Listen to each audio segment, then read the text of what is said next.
బుద్ధుడు ఇంటి ముందుకొచ్చి భిక్షాందేహి అని అరిచినా శృంగారంలో తల మునకలై ఉండి పట్టించుకోని ఆ దంపతులెవరో కాదు, స్వయానా బుద్ధుడి తమ్ముడు, పేరు నందుడు. బుద్ధుడిని పెంచిన పినతల్లి మహాప్రజావతి కొడుకే నందుడు. అయితే పెళ్ళైనప్పటి నుండి పాపం ఒకరిని విడిచి ఒకరు పట్టుమని 10 నిమిషాలు కూడా ఉండలేరు.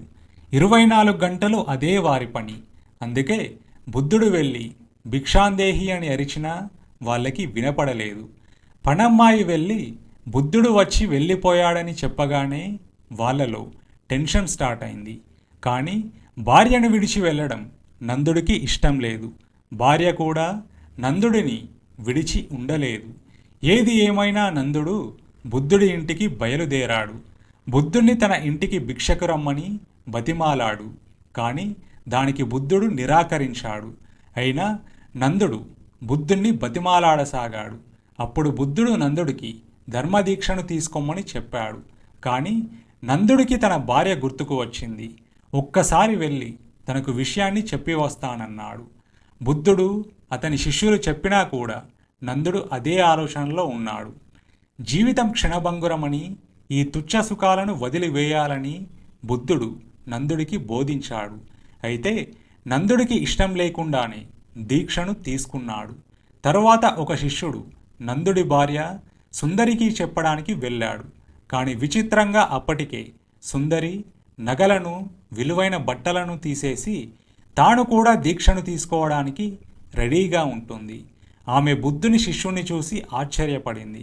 తరువాత సుందరి కూడా బౌద్ధ దీక్షను తీసుకుంది. దీక్ష అంటే ఇక్కడ ఏం లేదు, బుద్ధుడు తన నియమాలను, బోధనలను వివరించి బౌద్ధ మతంలోకి చేర్చుకోవడం అన్నమాట. బుద్ధుడు కపిలవస్తు నగరంలో కొంతకాలం ఉండి అక్కడి నుండి శ్రావస్తి నగరానికి వెళ్ళాడు. ఆ నగరాన్ని పాలిస్తున్న రాజు పేరు అనాథ పిండితుడు. అతని రాజ్యానికి ఎవరు వచ్చినా అన్నదానం చేయాలని దీక్ష పూనినవాడు. అతను కూడా బుద్ధుని సిద్ధాంతాలకు ఆకర్షితుడయ్యి ధర్మదీక్షను తీసుకుంటాడు. దాంతో అతను బౌద్ధ మత ప్రచారం కోసం లెక్కలేనంత డబ్బు ఖర్చు పెడతాడు. శ్రావస్తి నగరం నుంచి బుద్ధుడు వైశాలి వెళ్ళగా బుద్ధుడి తండ్రికి అనారోగ్యంగా ఉందని తెలుస్తుంది. అప్పటికి శుద్ధోదనుడికి 97 ఏళ్ళు. దాంతో బుద్ధుడు కపిలవస్తు చేరుకుంటాడు. ఆఖరిసారిగా తండ్రి బుద్ధుణ్ణి చూసుకొని కళ్ళు మూస్తాడు.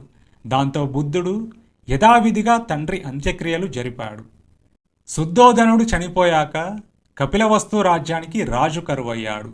దాంతో రాజపరివారంలోని ఎక్కువ మంది బౌద్ధ ధర్మాన్ని తీసుకున్నారు. పినతల్లి మహాప్రజావతి కూడా యశోధరతో పాటు బుద్ధుణ్ణి అనుసరించింది. ఆ తరువాత చాలామంది స్త్రీలు కూడా బౌద్ధ ధర్మాన్ని తీసుకున్నారు. అలా బుద్ధుడు అన్ని రాజ్యాలు తిరిగి ధర్మ ప్రచారం చేశాడు. స్త్రీలు కూడా ఎక్కువ మంది చేరడంతో ఒక కొత్త భిక్షక సాంప్రదాయం మొదలైంది. ఇలా బుద్ధుడు అందరినీ తన మతంలోకి చేర్చుకుంటూ పోతే అప్పటికే సనాతన ధర్మాన్ని పాటిస్తున్న వారు ఊరుకుంటారా? ఊరుకోలేదు. బుద్ధుడొక హీన చరిత్రుడని ప్రచారం చేశారు. అయినా బుద్ధుని బోధనల ముందు అలాంటి దుష్ప్రచారాలు నిలబడలేదు. బుద్ధుడు తన పని తాను చేసుకుంటూ పోయాడు.